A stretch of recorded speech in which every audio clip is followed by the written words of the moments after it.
গণতন্ত্র দিবসে আজকে আমাদেরকে আবার সেই শপথ গ্রহণ করতে হবে।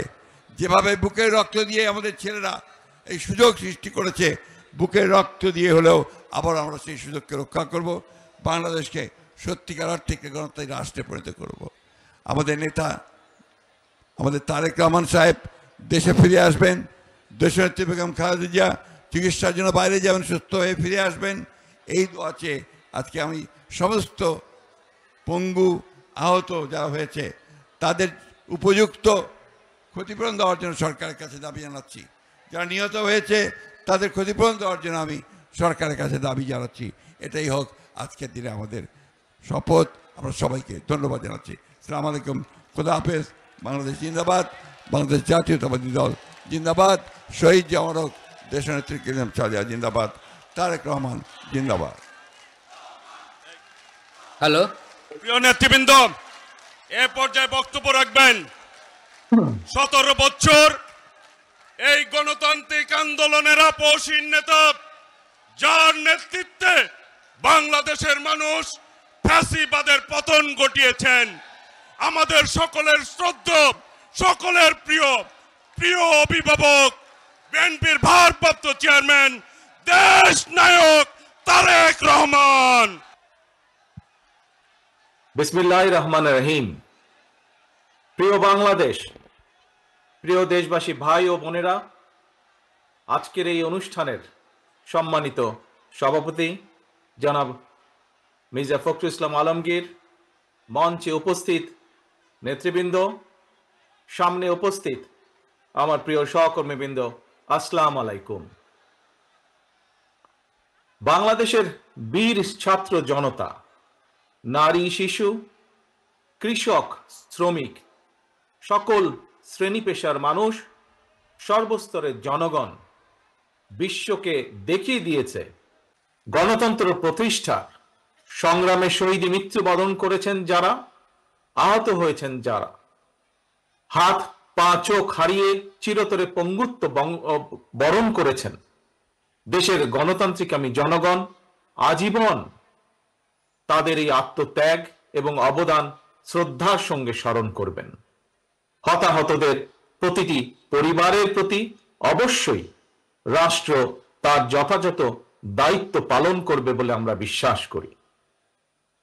লাখো শহীদের বিনিময়ে অর্জিত স্বাধীন গণতান্ত্রিক বাংলাদেশের রাষ্ট্র, রাজনীতি, শাসন প্রশাসন হওয়ার কথা ছিল government of the people, by the people, for the people.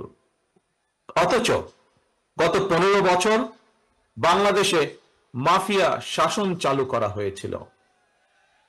দেশে বিদেশে পলাতক স্বৈরাচার বিনা ভোটের সেই সরকারের পরিচয় হয়ে উঠেছিল government of the mafia, by the mafia, for the mafia. প্রিয় দেশবাসী, এই মাফিয়া চক্র দেশকে সর্বক্ষেত্রে ভঙ্গুর করে দিয়েছিল। দেশকে সম্পূর্ণ আমদানি নির্ভর, ঋণ নির্ভর এবং পরনির্ভরশীল রাষ্ট্রে পরিণত করেছিল। মাফিয়া চক্র দেশের ব্যাংকগুলোকে পর্যন্ত দেউলিয়া করে দিয়েছিল। গত 1.5 দশকে দেশ থেকে প্রায় 17 লক্ষ কোটি টাকারও বেশি পাচার হয়ে করে দিয়েছে এরা। 5ই আগস্টের পতিত স্বৈরাচারের বেপরোয়া দুর্নীতি আর লুটপাটের কারণে বাংলাদেশের বৈদেশিক ঋণ বর্তমানে $100 বিলিয়ন বেশি ছাড়িয়েছে। বাংলাদেশে আজ যে শিশুটি জন্ম নিয়েছে কোনো কারণ ছাড়াই, সেই নিষ্পাপ শিশুটিরও মাথাপিছু ঋণ কমপক্ষে 1.5 লক্ষ টাকা। প্রিয় ভাই বোনেরা, মাফিয়া চক্র দেশকে শুধু অর্থনৈতিকভাবেই ভঙ্গুর করে দেয়নি, দেশের আর্থ সামাজিক সাংস্কৃতিক এবং রাজনৈতিক রীতিনীতিকেও ধ্বংস করে দিয়েছে। প্রতিটি সাংবিধানিক এবং বিধিবদ্ধ প্রতিষ্ঠান অকার্যকর করে ফেলা হয়েছিল। খোদ বিচার বিভাগকেই ফ্যাসিবাদের সূতিকাগারে পরিণত করা হয়েছিল। একটি রাষ্ট্র কতটা সভ্য এবং গণতান্ত্রিক সেটি দেশের আইন শৃঙ্খলা বাহিনীর আচরণে স্পষ্ট হয়ে ওঠে।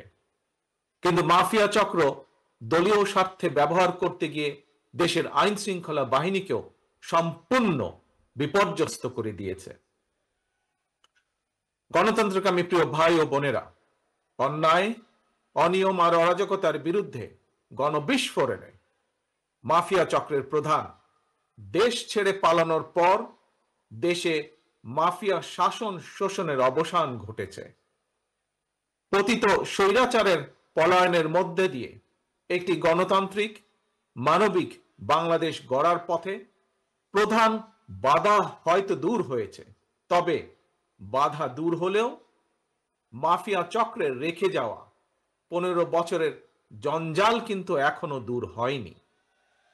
এই জঞ্জালকে দূর করে জনগণের, বাংলাদেশে জনগণের ভোটে জনগণের কাছে জবাবদিহিমূলক একটি গণতান্ত্রিক সরকার প্রতিষ্ঠার লক্ষ্যে অন্তর্বর্তীকালীন বর্তমান সরকার কাজ করছে।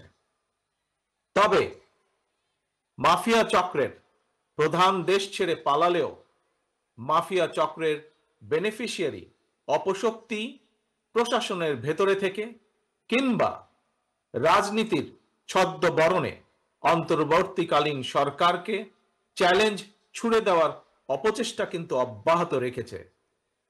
প্রিয় দেশবাসী, ভাই ও বোনেরা, বর্তমান অন্তর্বর্তীকালীন সরকার হাজারো শহীদের রক্তের বিনিময় লক্ষ কোটি জনতার গণ অভ্যুত্থানের ফসল। এই সরকারের কোনো কোনো কার্যক্রম সকলের কাছে হয়তো সাফল্য হিসাবে বিবেচিত নাও হতে পারে, কিন্তু এটি আমাদের প্রত্যেককে মনে রাখতে হবে, এই সরকারের ব্যর্থতা আমাদের সকলের ব্যর্থতা, বাংলাদেশের পক্ষের গণতান্ত্রিকামী জনগণের ব্যর্থতা। সুতরাং এই অন্তর্বর্তীকালীন সরকারকে কোনোভাবেই ব্যর্থ হতে দেওয়া যাবে না। দেশে বিদেশে থেকে নানা রকমের উস্কানিতেও জনগণ অন্তর্বর্তীকালীন সরকারকে ব্যর্থ হতে দেবে না। তবে অন্তর্বর্তীকালীন সরকার যাতে নিজেরাই নিজেদের ব্যর্থতার কারণ না হয়ে দাঁড়ায়, সে ব্যাপারে তাদেরকেও সতর্ক থাকতে হবে। বাংলাদেশ কিংবা যে কোনো দেশেই গণ অভ্যুত্থানের মাধ্যমে গঠিত সরকার অবশ্যই জনগণের সরকার। তাই জনগণ অন্তর্বর্তীকালীন সরকারের প্রতি সহযোগিতা অব্যাহত রেখেছে, রাখবে। তবে কোনো এক পর্যায়ে অন্তর্বর্তীকালীন সরকারের জবাবদিহিতাও কিন্তু নির্বাচিত সংসদের মাধ্যমেই নিশ্চিত করা হয়। সুতরাং জনগণের রাজনৈতিক ক্ষমতায়নের মাধ্যমে একটি নির্বাচিত সংসদ এবং সরকার প্রতিষ্ঠায় অন্তর্বর্তীকালীন সরকারের সকল সংস্কার কার্যক্রমের প্রথম এবং প্রধান টার্গেট হওয়া জরুরি। এজন্যই আমরা মনে করি অগ্রাধিকার ভিত্তিতে জনগণের ভোটে নির্বাচিত প্রতিনিধিদের দ্বারা জবাবদিহিমূলক সরকার এবং সংসদ প্রতিষ্ঠার লক্ষ্যকে সামনে রেখেই সংস্কার কার্যক্রম এগিয়ে নেওয়া দরকার। কারণ জনগণের রাজনৈতিক ক্ষমতায়ন ছাড়া সংস্কার কার্যক্রমে প্রক্রিয়ায় জনগণের সরাসরি সম্পৃক্ততা ছাড়া উন্নয়ন, গণতন্ত্র কিংবা সংস্কার কোনোটিই টেকসই এবং কার্যকর হয় না। একটি অবাধ, সুষ্ঠু এবং নিরপেক্ষ নির্বাচনের মাধ্যমে প্রতিটি ভোটারের ভোট প্রদানের অধিকার নিশ্চিত করে ভোটারদের কাঙ্ক্ষিত প্রতিনিধি নির্বাচন করার অধিকার প্রতিষ্ঠার মাধ্যমেই জনগণের রাজনৈতিক ক্ষমতায়ন নিশ্চিত করা সম্ভব। এবং সেই লক্ষ্যে বিশেষ করে নির্বাচন কমিশন, জনপ্রশাসনের সংস্কার এবং আইন শৃঙ্খলা বাহিনীকে সক্ষম এবং উপযুক্ত করে তুলতে হবে। অগ্রাধিকার ভিত্তিতে পদক্ষেপ নিতে হবে। অন্তর্বর্তীকালীন সরকার ইতিমধ্যেই বেশ কিছু ক্ষেত্রে সংস্কার কার্যক্রম হাতে নিয়েছে। তবে আমরা মনে করি অন্তর্বর্তীকালীন সরকার এজেন্ডা সেটিং এর ক্ষেত্রে অগ্রাধিকার ভিত্তি নির্ধারণ করতে না পারলে গণ অভ্যুত্থানের সাফল্য ব্যাহত করতে ষড়যন্ত্রকারী নানা চক্র সুযোগ গ্রহণ করতে পারে এবং এরই ভিতর এর কিছু কিছু আলামত আমরা দেখতে পাচ্ছি। প্রিয় দেশবাসী, এবারের গণ অভ্যুত্থানের চরিত্র অতীতের যে কোনো গণ অভ্যুত্থানের চেয়ে ব্যতিক্রম। কেন ব্যতিক্রম? কারণ পলাতক স্বৈরাচারের অবৈধ শাসনকালে সকল গণতান্ত্রিক অধিকার, মানবাধিকার হারিয়ে জনগণ পরাধীনতার শৃঙ্খলে আবদ্ধ হয়ে পড়েছিল, এমনকি হুমকির সম্মুখীন ছিল দেশের স্বাধীনতা ও সার্বভৌমত্ব। তাই এবারের গণ অভ্যুত্থানের মধ্যে দিয়ে কেবল মানুষের অধিকারই প্রতিষ্ঠিত হয়নি, দেশের স্বাধীনতা সার্বভৌমত্ব রক্ষা পেয়েছে। দেশ এবং জনগণ এখন স্বাধীন। গুম, খুন, অপহরণ আর বিভীষিকাময় আয়নাঘরের আতঙ্ক মুক্ত। স্বাধীনতা সার্বভৌমত্ব রক্ষার পর এবার দেশ এবং জনগণের স্বাধীনতা সুরক্ষায় প্রথম কাজ হতে হবে রাষ্ট্র এবং সমাজে মানুষের গণতান্ত্রিক অধিকার এবং লুণ্ঠিত ভোটের অধিকারকে পুনঃপ্রতিষ্ঠিত করা। তাই প্রিয় ভাই ও বোনেরা, দেশে বর্তমানে প্রায় 12.5 কোটি ভোটার। এর মধ্যে 2009 সাল থেকে এ পর্যন্ত ভোটার তালিকায় প্রায় 2.5 কোটিরও বেশি নতুন ভোটার সংযুক্ত হয়েছেন। ভোটার হবার পর তরুণ প্রজন্মের এই 2.5 কোটিরও বেশি ভোটার একটিও জাতীয় নির্বাচনে ভোট দেবার সুযোগ পায়নি। ভোট দিয়ে তারা তাদের কাঙ্ক্ষিত জনপ্রতিনিধি নির্বাচন করতে পারেনি, অথবা তাদের নিজেরাও কেউ ভোটে নির্বাচিত হয়ে জনগণের প্রতিনিধিত্ব করার সুযোগ পায়নি। বিএনপি বিশ্বাস করে, বিএনপি মনে করে দেশের জনশক্তির অর্ধেক নারী এবং তারুণ্যের এই বৃহৎ অংশকে রাজনৈতিক অংশীদারিত্বের বাইরে রেখে একটি বৈষম্যহীন মানবিক রাষ্ট্র গঠন সম্ভব নয়।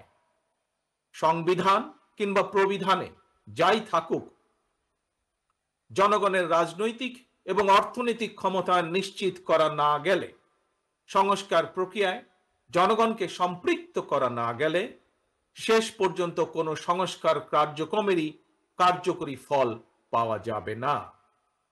প্রিয় দেশবাসী, ভাই ও বোনেরা, রাষ্ট্র, রাজনীতি এবং রাজনৈতিক দল হিসেবে বিএনপি দলীয় রাজনৈতিক কার্যক্রম সংস্কারের লক্ষ্যে প্রথমে 2022, পরবর্তীতে 2023 সালে বাংলাদেশের পক্ষের গণতান্ত্রিক রাজনৈতিক দলগুলোর প্রতিনিধিদের উপস্থিতিতে 31 দফা কর্মসূচি ঘোষণা করেছিল।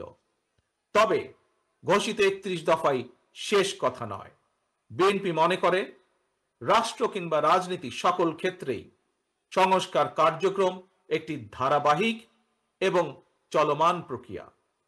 সুতরাং রাষ্ট্র এবং রাজনীতি সংস্কারে বিএনপি ঘোষিত 31 দফা সংস্কার কর্মসূচির আরো প্রয়োজনীয় পরিবর্তন পরিমার্জনকেও বিএনপি স্বাগত জানায়। এমনকি কেউ যদি মনে করেন একটি উন্নত এবং নিরাপদ বাংলাদেশের জন্য আরো নতুন রাজনৈতিক দলের প্রয়োজন রয়েছে, তাতেও দোষের কিছু নেই। কারণ শেষ পর্যন্ত জনগণই চূড়ান্ত সিদ্ধান্ত নেবে। জনগণ কাকে সমর্থন জানাবে কিংবা কাকে সমর্থন দেবে না, এটি তাদেরই চূড়ান্ত বিষয়। এ কারণেই বিএনপি বরাবর জনগণের ভোটের অধিকারের উপর জোর দিয়েছে। বিএনপি মনে করে একমাত্র অবাধ, সুষ্ঠু নির্বাচনের মাধ্যমেই রাষ্ট্র, রাজনীতি এবং রাজনৈতিক বন্দোবস্তের সঙ্গে জনগণের প্রত্যক্ষ অংশদারিত্ব তৈরি হয়। গণতান্ত্রিক আমি প্রিয় ভাই ও বোনেরা, গণ অভ্যুত্থান কিংবা সংস্কার কার্যক্রম নিয়ে রাজনীতির মাঠে নানা রকম কথা হচ্ছে।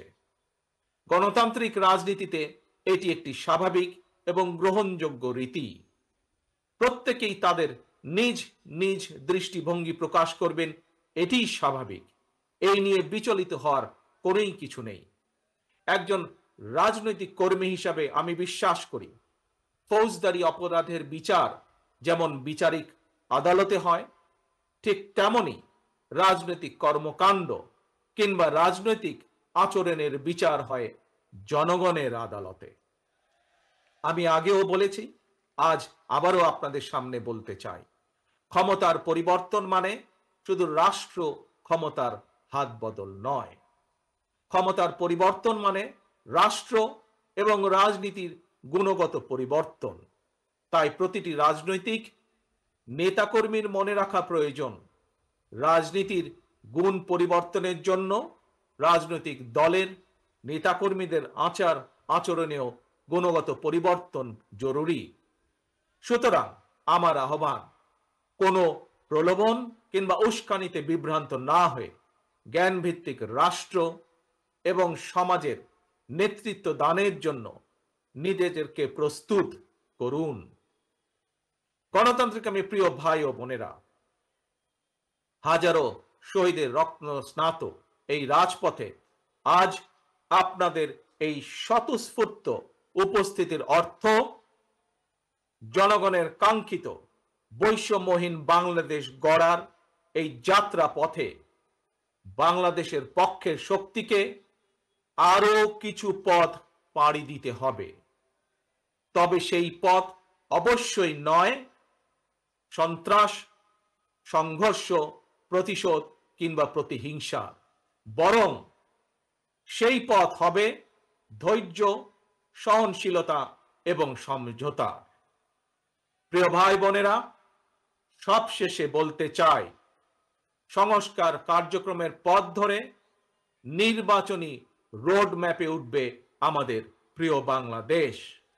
সুতরাং আসুন আমরা সবাই কাজের মাধ্যমে জনগণের বিশ্বাস, জনগণের ভালোবাসা অর্জন করি, জনগণকে সঙ্গে রাখি, জনগণের সঙ্গে থাকি।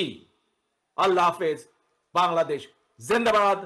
বাংলাদেশ জাতীয়তাবাদী দল জিন্দাবাদ। ধন্যবাদ।